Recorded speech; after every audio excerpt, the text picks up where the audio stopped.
We will not be hunted.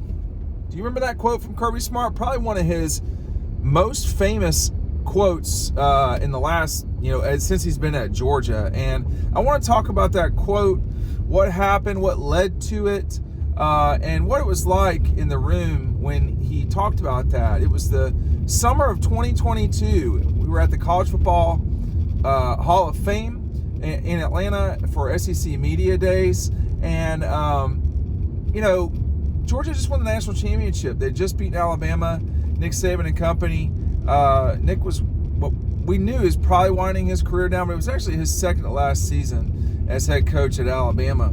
And, Georgia just knocked Alabama off 33-18. And, Kirby was asked a lot of questions, but he started with, at the University of Georgia, we will not be hunted. In other words, he was getting a lot of, naturally, I think in that offseason, there were a lot of questions about, what's it like being hunted? What's it like being at the top? And Georgia had never experienced that before. So he just came out the gate quick, just boom, and had that to say, and it definitely captured the room. The room was very much paying attention. And for those of you who have not been to the College Football Hall of Fame, it's really nice. I do advocate for going, checking it out. It's got a bunch of stuff. It's really neat area. But in the I guess the middle, I don't know how to describe it, but in the kind of middle part, I'll call it the middle part, there's this very long AstroTurf field. It's supposed to look like a football field, and he's up at the top. And Media Days in the past has been in a clustered room, ballroom in Birmingham. So in this case, your floor is AstroTurf. Like, I don't even know if it's real. It doesn't feel like real AstroTurf to me, but it looks like AstroTurf. So Kirby's up there on the podium, and he says that, and everybody kind of reacted like, whoa, it's so funny because, there's a lot said in these rooms when these coaches come out. I mean, they know, Kirby knew what he was going to say ahead of time, but it set the tone. If the tone had not already been set, it set the tone for what the future would be at Georgia that fall. And boy, did they ever, go out and hunt. I mean, 15-0, national championship game was 65-7, something like that. It was insane. And that entire, he knew he had a really good team. Sometimes you can feel that coming into seasons. Sometimes you can tell the coach knows that he's in good position. Sometimes guys just say that and they don't really know. And I don't know if they're sort of hoping things will happen. But in this case, he knew. I mean, they were stacked. Stetson, Brock Bowers, Jalen Carter, just those three guys alone. Nevertheless, Ladd McConkey, A.D. Mitchell was still around. This was a really, really good Georgia team. And they were, their first game out the gate was the Oregon game in Atlanta. And, I've talked a lot about when I knew a team was going to win the national championship or not, or whatever. I mean, it was pretty clear that day in Atlanta what Georgia was going to do that season. I mean, the Oregon game was one thing, but to me, when they followed up by just completely thrashing Carolina and Columbia, that's when I was like, okay, because they were probably clearly the number one team after week one, but it was week one. It was like 2 weeks later, they just smashed South Carolina. Speaking of a great offer and smashing something, hey, I'm going to have a link down below. I've got a great deal for you. $15 today gets you the magazine and 3 months of Dawg Post included. So almost, 6 weeks into the season, you're going to have this mailed to you probably next week as when I'm sending all of these out. People are already taking advantage of this, so make sure that you're doing it.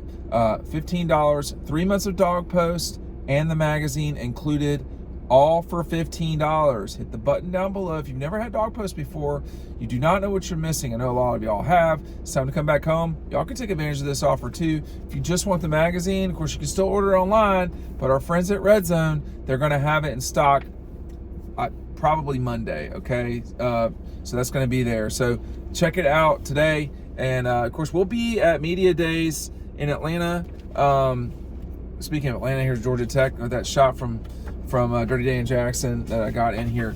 Take advantage of this now. I don't know how long I can offer this because, like I said, I will be running out of magazines for sure pretty soon. So watch it. If you're an annual member at Dawg Post, you're going to be getting your magazine later this month.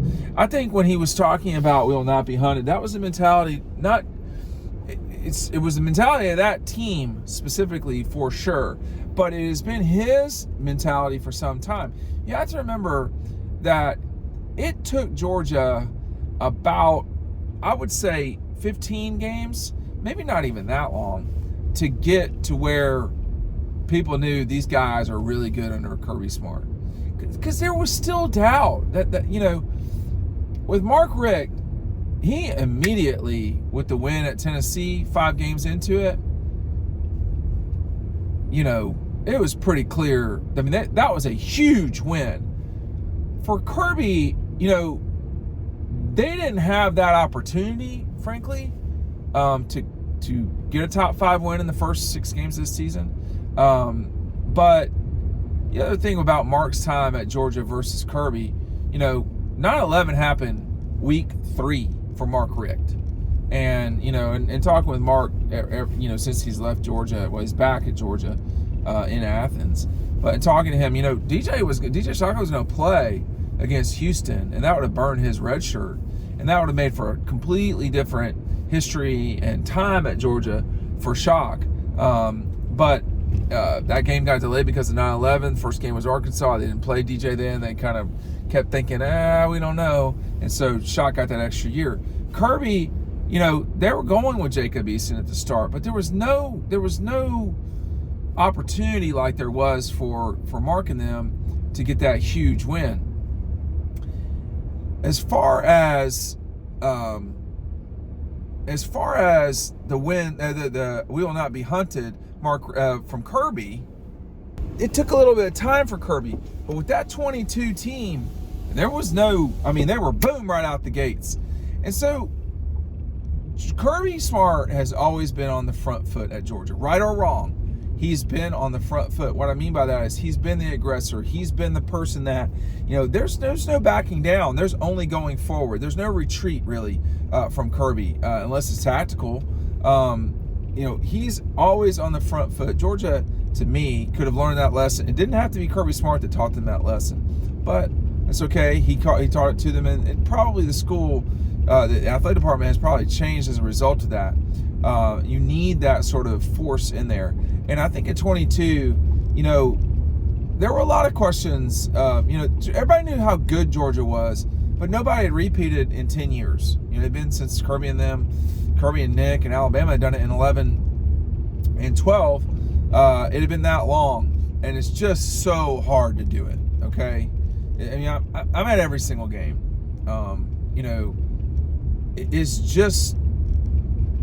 It's hard to win every contest. Sports is difficult, and it's hard to do. But that 22 team, looking back on it, that 22 team probably should have been undefeated. The 21 team probably should have been undefeated. That one of them really did go undefeated is an amazing accomplishment. But they couldn't, he couldn't use that line in 2021 because they were still the ones, out there looking to accomplish something that had not happened yet. I mean, we know what we know now about Kirby. We know it's not hypothetical. It's not, can he do this? They did it, and they didn't just do it. They did it with a tear. I mean, over a 3-year period, they lost 2 games and won 2 national championships. I mean, it was ridiculous how good they were. But again, that summer, the mindset was different, and you could feel it. I am very curious. We've got media days here in a couple of days. The 4th of July is come and gone. I can feel it. There's 2 things I always feel. There's the 4th of July, and it feels like football's here. And there's like October 15th, which was when we started real conditioning in basketball. The October 15th was, anyway, the point is that was when the NCAA allowed us to start doing conditioning. You could feel it then. And I'm sorry, September 15th, excuse me. So all of these things, there's something in my body that like triggers. and I am so ready for football to start already. And by the time football starts, I'll be tired. But y'all won't. Y'all be all hyped up. Again, that's another reason why I take advantage of, the magazine plus the 3 months included for $15. It's a great deal. You're not going to get this from our competitors, okay? From our noisy competitors. You all know who you are. This is just a great deal. Take advantage of it. But I'm very curious to see what Kirby and them have said, because they got to thread the needle of, we did have a successful season this last year, and yet it wasn't what we wanted. And that's a little bit what he was talking about actually in 22 was we had so many successful seasons at Georgia, we just not won the national championship, and we still had to recover from those seasons and move forward. That's where they're at coming into this year. They have had a tremendously successful season. They did. They won the Southeastern Conference Championship. They went to the Sugar Bowl. Anytime you do that, those two things at Georgia, you've had a good year. They just didn't win the national championship. What will he have to say this year in Atlanta? We'll be there to cover it. Hey, make sure you're a member at Dawg Post. Take advantage of the link down below. We'll see you on the website.